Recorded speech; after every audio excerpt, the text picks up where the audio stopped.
ವೀಕ್ಷಕರೇ, ಪ್ರೀತಿಯಲ್ಲಿ ನೀವು ನಂಬಿ ಮೋಸ ಹೋಗಿದ್ರೆ ಅಥವಾ ಗಂಡ ಹೆಂಡತಿ ವೈಮನಸ್ಸಿದ್ರೆ ನಿಮ್ಮ ಸ್ನೇಹಿತರು ನಿಮ್ಮ ವಶವಾಗಬೇಕೆಂದರೆ ಈ ಒಂದು ಸಣ್ಣದಾದ ಸರಳವಾದ ಒಂದು ಪರಿಹಾರನ ಮಾಡಿಕೊಳ್ಳೋದ್ರಿಂದ ನೀವು ಇಷ್ಟಪಡುವಂತಹ ವ್ಯಕ್ತಿಗಳು ನಿಮ್ಮ ವಶವಾಗ್ತಾರೆ. ಈ ಒಂದು ಪರಿಹಾರಕ್ಕೆ ಕೇವಲ ಒಂದು ಲವಂಗ ಮಾತ್ರ ಸಾಕಾಗುತ್ತೆ. ಈ ರೀತಿಯಾಗಿ ಮೊಗ್ಗು ಇರುವಂಥ ಲವಂಗದಿಂದ ಈ ವಶೀಕರಣವನ್ನು ಮಾಡೋದ್ರಿಂದ ಕೇವಲ ಕೆಲವೇ ದಿನಗಳಲ್ಲಿ ನೀವು ಇಷ್ಟಪಡುವಂತಹ ವ್ಯಕ್ತಿಗಳು ನಿಮ್ಮ ಕೈವಶವಾಗ್ತಾರೆ. ಈ ಒಂದು ಪರಿಹಾರವನ್ನು ಹೇಗೆ ಮಾಡ್ಕೋಬೇಕು ಅಂತ ನೋಡೋದಕ್ಕೂ ಮೊದಲು ನೀವೇನಾದರೂ ಹೊಸದಾಗಿ ನಮ್ಮ ಚಾನಲನ್ನು ನೋಡ್ತಾ ಇದ್ದರೆ ಈಗಲೇ ಸಬ್ಸ್ಕ್ರೈಬ್ ಆಗಿ ಪಕ್ಕದಲ್ಲಿ ಬರುವಂಥ ಬೆಲ್ ಐಕನನ್ನು ಕ್ಲಿಕ್ ಮಾಡಿ. ಈ ಒಂದು ವಶೀಕರಣವನ್ನು ಮಾಡ್ಕೋಬೇಕಾದ್ರೆ ನಿಮಗೆ ಬಿಳಿಯ ವಸ್ತ್ರ ಅಥವಾ ಒಂದು ಬಿಳಿಯ ಪೇಪರ್ ಬೇಕಾಗುತ್ತೆ ಮತ್ತು ಒಂದು ಲವಂಗ.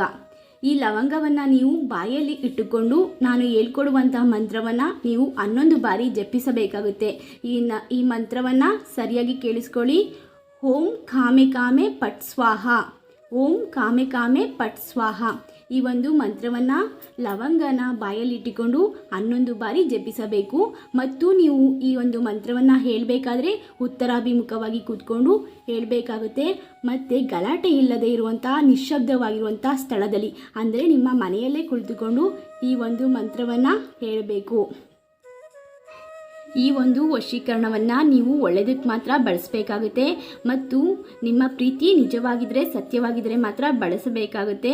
ಈ ಒಂದು ವಶೀಕರಣವನ್ನು ಮಾಡೋದ್ರಿಂದ ನಿಮಗೆ ಆದಷ್ಟು ಬೇಗ ರಿಸಲ್ಟ್ ಸಿಗುತ್ತೆ.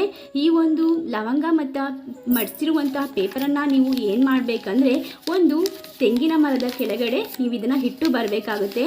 ಒಂದು ಲವಂಗವನ್ನು ಏನು ಮಾಡಬೇಕಂದ್ರೆ ನೀವು ಈ ರೀತಿಯಾಗಿ ಪೇಪರ್ ಅಥವಾ ಬಟ್ಟೆಯಲ್ಲಿ ಮಡಚಿ ಈ ರೀತಿಯಾಗಿ ಸಣ್ಣದಾಗಿ ಮಡಚಿದ ನಂತರ ಇದನ್ನು ನೀವು ತೆಗೆದುಕೊಂಡು ಹೋಗಿ ಒಂದು ತೆಂಗಿನ ಮರದ ಕೆಳಗಡೆ ಇಟ್ಟು ಬರಬೇಕಾಗುತ್ತೆ. ತೆಂಗಿನ ಮರದ ಕೆಳಗಡೆ ಇಟ್ಟು ಬರೋದ್ರಿಂದ ನೀವು ಅಂದುಕೊಂಡಂಥವರು ಬೇಗ ನಿಮ್ಮ ವಶೀಕರಣವಾಗ್ತಾರೆ. ಈ ಒಂದು ವಶೀಕರಣವಾದ ತಂತ್ರ ನಿಮಗೆ ಯಾವುದೇ ರೀತಿಯ ಉಪಯೋಗ ಬರಲಿಲ್ಲ ಅಂತ ಅಂದರೆ ಕೆಳಗೆ ಕಾಣ್ತಿರುವಂತಹ ಗುರೂಜಿಯವರ ನಂಬರ್ಗೆ ಒಮ್ಮೆ ಕರೆ ಮಾಡಿ ಶಾಶ್ವತವಾದ ಪರಿಹಾರವನ್ನು ಮಾಡಿಕೊಡ್ತಾರೆ. ಗಂಡ ಹೆಂಡತಿಯ ಜಗಳ, ಕೋರ್ಟ್ ಕೇಸ್ ವಿಚಾರ, ಮಕ್ಕಳ ವಿದ್ಯಾಭ್ಯಾಸ, ಪ್ರೀತಿ ಪ್ರೇಮದಲ್ಲಿ ತೊಂದರೆ, ಎಂಥದೇ ಆದ ಕಠಿಣ ಸಮಸ್ಯೆಗಳಿಗೂ ಶಾಶ್ವತವಾದ ಪರಿಹಾರವನ್ನು ಮಾಡಿಕೊಡಲಾಗುತ್ತದೆ.